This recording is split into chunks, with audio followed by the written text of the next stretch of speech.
Hey guys, welcome to tutorial video. Today I'll be showing you how to log into your UKG account online, and now let's dive right in.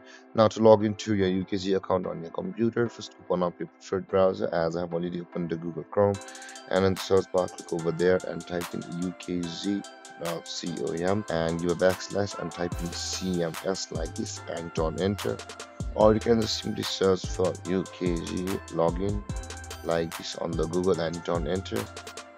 And you can see guys, on the first result of Google you can find the login slash UKG option available over here with the CMS site. Click over there, and over here you can see guys, both of these pages are same. One was from the direct web address, whereas one is from the Google search results. So let's go on this. Now to log into your UKG account online on your PC, you'll be required to enter your username, and after that enter your password with which you had created an account on the UKG.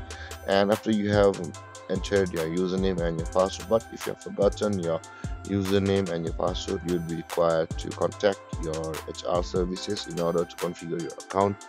Again, with that being said, after you have entered your username and password, simply click on login, and then you'll be signed into your UKG account. And then this is how you log into your UKG account online on your computer. And if you have any confusions or questions regarding the topic, feel free to comment in the comment section below, and don't forget to like, subscribe, and hit that bell icon for more videos. Thank you for watching guys. Peace.